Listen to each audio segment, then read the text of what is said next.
Setia hati itu secara falsafah, secara garis besar saja setia kepada hati sanubari, setia kepada kata hati sanubari, sehingga manusia hati selalu bermuara kepada kebenaran.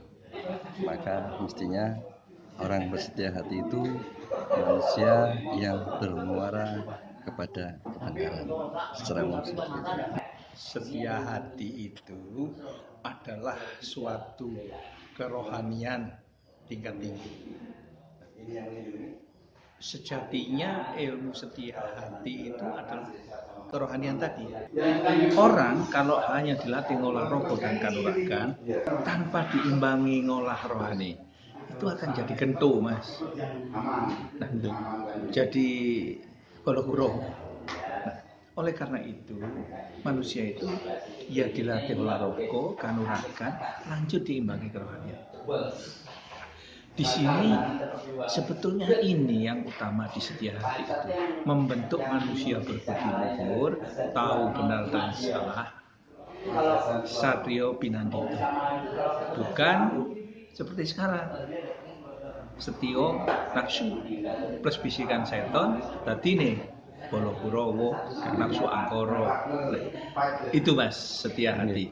Apa itu setia hati? Setia hati memiliki arti lebih cenderung kepada hubungan kepada Tuhan, habluminallah dalam bahasa Islam. Lalu kemudian di dalam setia hati karena objeknya adalah manusia atau orang, maka dalam hubungan dia menjadi ciptaan Tuhan, dia mengaplikasikan diri sehingga muncul sebuah persaudaraan. Sehingga di dalam setia hati itu ada persaudaraan. Persaudaraan yang bagaimana? Persaudaraan yang setia hati. Lalu orang-orang yang tergabung sebagai bersaudara yang setia hati, ini seperti apa? Apa itu sesungguhnya?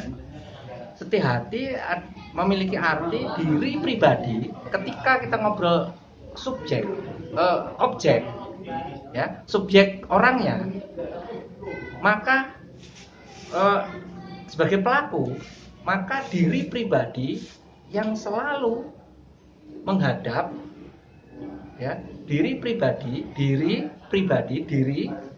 lahiriah, pribadi rohani, lahir batin yang selalu tertuntun dan selalu menghadap kepada Tuhan. Sehingga setia hati memiliki makna habluminallah dan habluminannas. Pertanyaannya kemudian, apakah ajaran-ajaran yang ada di setia hati itu yang bersumber dari Suro Deweryo adalah ciptaan Pak Suro? Menurut pendapat saya bahwa sebelum adanya Pak Suro, istilah setia hati itu sudah jauh populer dalam dunia Islam. Itu dipopulerkan oleh istilah ini oleh Imam Al-Ghazali dalam kitab Ihya Ulumuddin yang membahas tentang kesetiahatian. Hanya saja dalam dunia kependekaran pencaksilat, gitu kan, persaudaraan atau nama setia hati ini dipopulerkan oleh Eyang Suro. Di dalam bila mana setia hati yang dipopulerkan oleh Imam Al-Ghazali, meskipun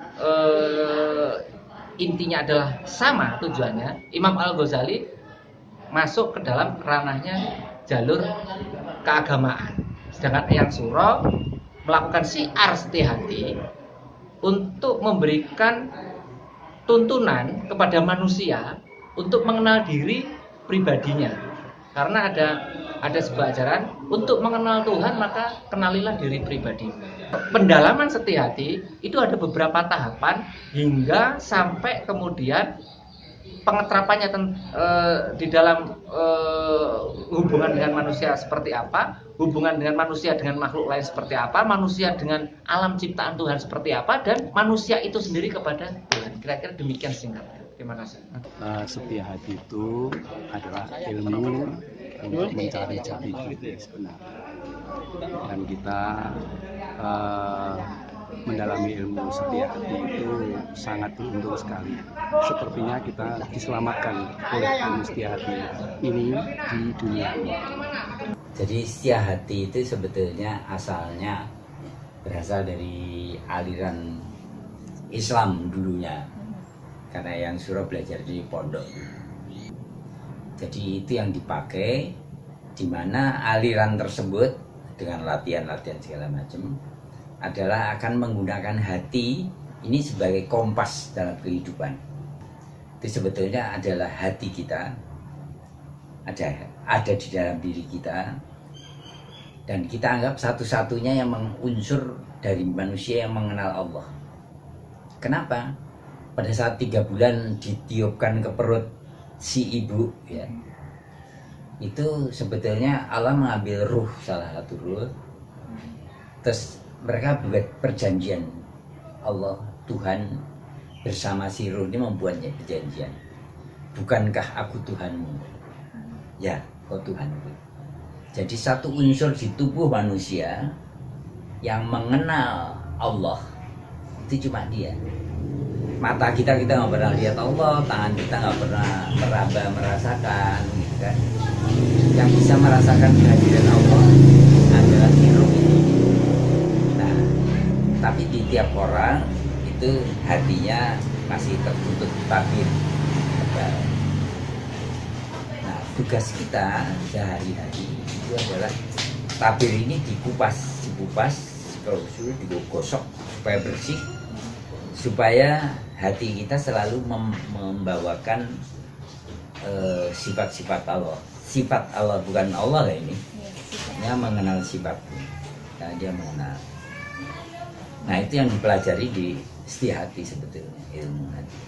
Terima kasih sudah menonton video ini. Bantu kita bangun channel ini dengan cara klik tombol subscribe dan klik tombol lonceng agar kamu dapat notifikasi video terbaru kita.